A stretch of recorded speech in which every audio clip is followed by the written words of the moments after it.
Yung inbreak ni Master Pogi tsaka inbreak ko, yan, pinagpares namin. Ito yung mga lumabas na anak.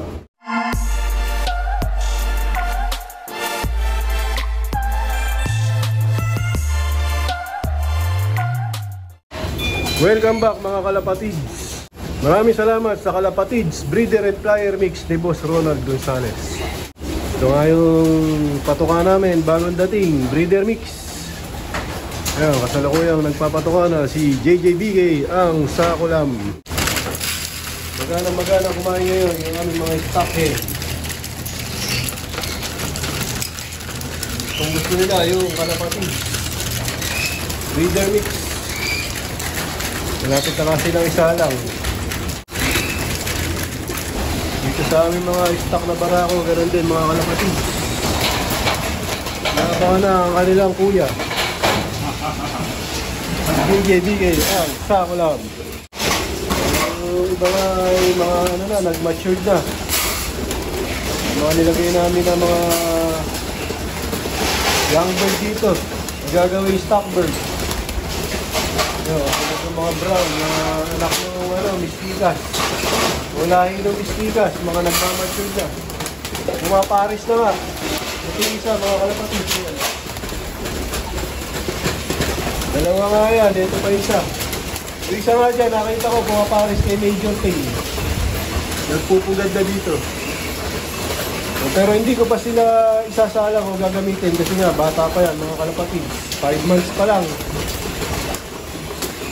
Pero maganda at ano, mabilis silang pumares. Baga pagka kinailangan ko silang gamitin na sa breeding, hindi na ako mahirapan sa kanila sa pagpe-pairing o pagpapares. Baka ihiwalay ko na rin yan, lalagay ko na sa hen. Pag nakita kong umitlog dito sa stock ng mga barako, tapos dito sa mga breeder namin dito sa loob ng Ibunan, mga Kalapatids, pinagpahinga na namin yung iba na mga nakasalang dito para magamit namin sa susunod na breeding. Yan, yung si 8 Mac, pinagpahinga ko na kasi nga gagamitin ko pa siya sa breeding. Bali, ito na yung anak niya. Ito yung unang napisa. Yan, isa lang. Tapos ito yung sumunod na clutch. Yan. Yan, anak niya yan, ni 8 Mac. Pag panghiwalay na tong inakay, babaklasin ko na rin tong pares na to at ipapares ko sa iba. Kumbaga, pinag-alaga ko lang sila ng ano. Yung anak ni 8 Mac, kasi nga si 8 Mac ay matanda na. Kailangan ko ng kuhanan ng mga inakay, si 8 Mac. Tapos, bali, ito yung pangatlong clutch. Dito ulit nilagay sa SBR Bandun, pangatlong clutch na mga itlog ni 8 Mac. Yan, kaya binaklas ko na rin si 8 Mac kasi nga may tatlo na akong sure na inakay, tapos meron pang dalawang itlog na pipisain o mapipisa. Pero pagka napisa na to mga Kalapatids, ibahin ko na rin ang pares to. Meron akong binabalak na ipares dun sa barako, sa Hullmans. Tapos ito naman yung poster sa itlog ni Posca. Ayan, napisa din. Dalawa. Itong isa, ano, dark check ang lumabas. Tsaka isang light check. Light check ba yun? Oh, light check. Ito parang ano, velvet. Yung lumabas, anak ni Posca. Tsaka doon sa tito niya. Tapos ito na yung mga inakay namin na na-produce.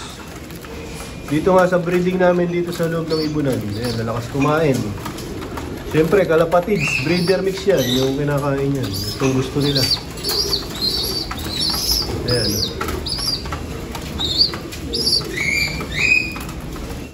Sa ngayon nga, mga Kalapatids, maayos yung kanilang kondisyon. Ayan, kitang-kita sa kanilang mga dumi. Sana, wag mabalis. Pagka, kinarga na sa truck. O kapag tinetraining na namin sila sa truck. Kasi nga, iba ngayon, pagka tinraining na sa truck yung mga ibon, pwedeng mahawa ng mga sakit. Sana, magdire-diretso yung kondisyon nila. Tumaas lalo yung kanilang immune system at huwag sila mahawa ng sakit. Kapag niloload o tinitraining na namin sila sa truck. Yan, Salome 5-in-1. Yung binibigay namin dyan, all natural. Bale, ito na yung anak ng brown ni Master Pogi, tsaka nung brown ko, mga kalapatid, so nung red bar ko. Yung imbrek ni Master Pogi, tsaka imbrek ko, yan, pinagparis namin. Ito yung mga lumabas na anak. Yan. Lalambot ng balahibo. Tsaka nagmana sa tatay, buo yung katawan. Lapad ng balikat.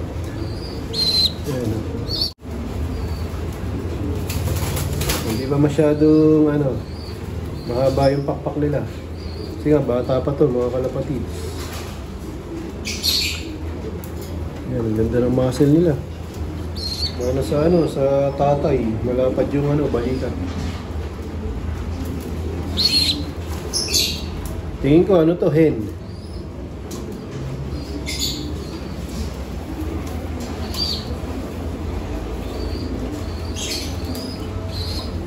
Bali to, kapatid ng Kikas.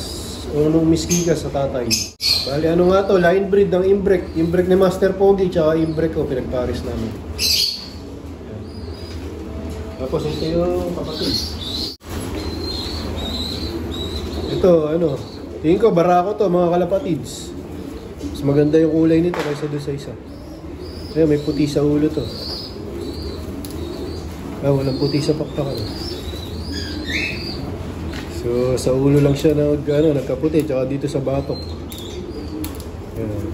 Tingin ko, barako to, tsaka mas to, mas dark yung kulay kaysa doon sa isa.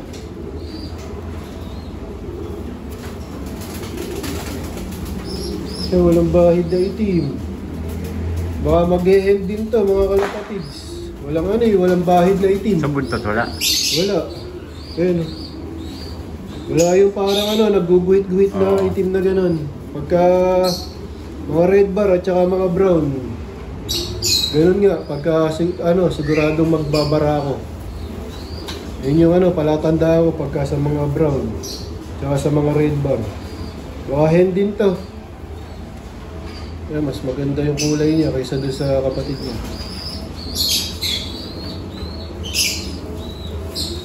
Parang ayaw nila maligo, mga kalapatids. Ito pa lang. Yung lumusong sa tubig.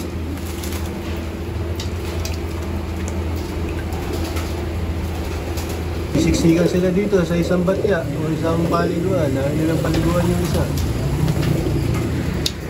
Hindi nga sila masyadong gigil sa pagligo ngayon, mga kalapatids. Diba, yung maligo. Siguro nga dahil malamig na yung panahon. Kaya hindi sila ganun ka-agresibong maligo. Ayan, shoutout sa inyo mga kalapatid dyan sa sa Amerika. Si Ruel Ramos at kay Ramon Salvador. Yan, kay dyan mga kalapatid. At kay Royal Jacks Pigeon Loop. Kalapatid, ayan, nasa UK. Yun lang. Merry Christmas! Merry Christmas! So, bali papapasukan na yung mga barako, yung mga babae naman ang papapaliguin namin, mga kalapatid. Pakiramdaman yung mga hen. Sa pagligo, yun namang kabilang paliguan yung niliguan nila. Kailangan pang may maunang isa bago magsunuran magsiligo. Ngayon, doon sila nagsisiksikan sa isang paliguan. Hindi maintindihan yung mga kalapati ko, mga kalapatids. So, dito ko natatapusin ang video ko para sa araw na to. Please like, share, comment, subscribe. Keep safe, God bless. Ingat mga kalapatids.